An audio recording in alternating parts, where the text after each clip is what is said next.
Welcome to the Gurukulprep Daily Podcast on 2nd November. Update 1. Appointment.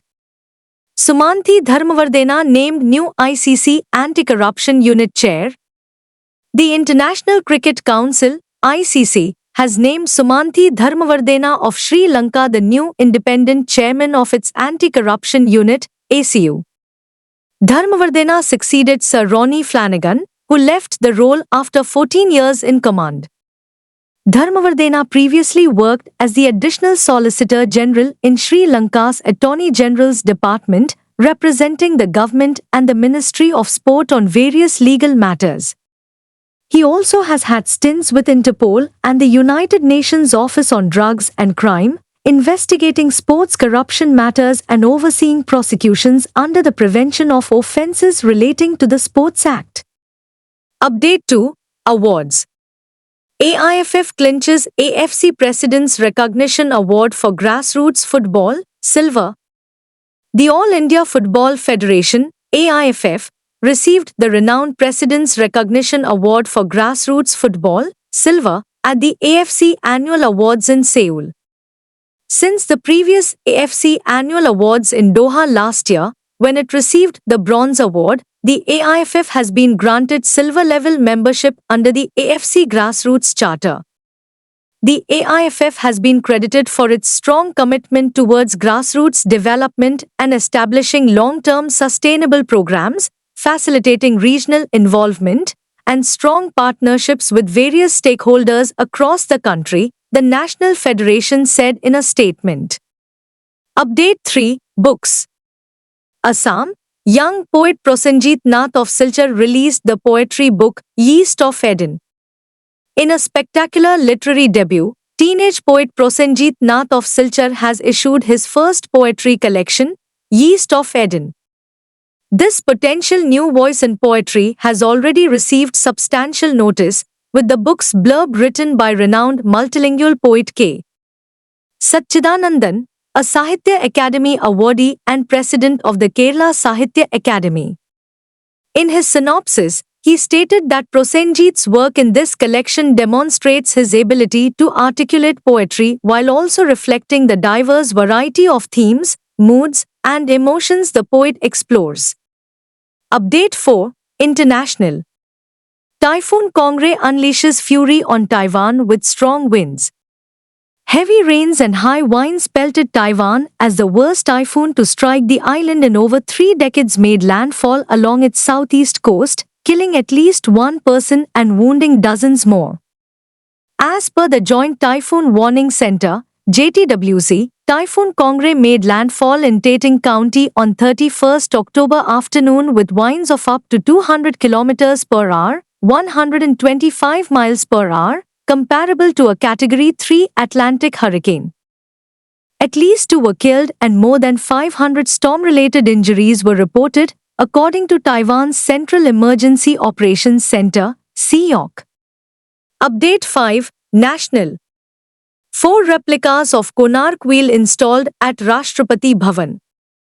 4 sandstone replicas of Konark wheels were put in the Rashtrapati Bhavan Cultural Center and Amrit Udyan for the first time. The decision to install replicas of the Wheels of Life and Time from Odisha's Konark Sun Temple, a UNESCO World Heritage Site, is part of the government's larger endeavor to incorporate traditional, cultural, and historical components into Rashtrapati Bhavan. Konark epitomizes the Odia temple architecture, designed as a massive chariot for the sun god. The wheels depicted around the temple walls symbolize India's cultural legacy. Update 6. Obituaries. Bibek Debroy, chairman of PM's Economic Advisory Council, dies at 69. Bibek Debroy, an economist and head of Prime Minister Narendra Modi's Economic Advisory Council, died at age 69. Mr. Debroy, a Padma Shri recipient, previously served as Chancellor of the Gokhale Institute of Politics and Economics, GIP, in Pune. Mr. Debroy received his education at Ramakrishna Mission School in Narendrapur, Presidency College in Kolkata, the Delhi School of Economics, and Trinity College in Cambridge. He had worked in Presidency College, Kolkata, Gokhale Institute of Politics and Economics, Pune, Indian Institute of Foreign Trade, Delhi, and also as the director of a Ministry of Finance UNDP project on legal reforms. Update 7. Rank and Report. Lahore declared the most polluted city in the world again. Lahore has once again acquired the dreadful title of the world's most polluted city, with the Air Quality Index, AQI, reaching a record 708. PM2.5 readings were 431 micrograms per cubic meter, 86 times higher than the World Health Organization's recommended yearly limit. The city's pollution crisis, caused by unrestrained vehicular emissions, antiquated industrial practices, and weak environmental policies, has resulted in a deadly smog that lingers year-round, indicating widespread environmental mismanagement. Update 8. Rank and Report. Greenpeace report, 77% of women feel unsafe on Delhi buses after dark. According to a new Greenpeace India survey, 77% of women feel insecure on Delhi buses after dark, despite the success of the city government's fare-free bus travel plan, which has handed over 100 million pink tickets to women since October 2019. This plan has been praised for making public transportation more accessible to women by allowing them to ride Delhi's buses for free, promoting financial independence. In fact, 75% of surveyed women noted significant financial savings thanks to the scheme. Update 9. Rank and Report. Guinness records set in Ayodhya, over 25 lakhs diyas on Deepotsav 2024.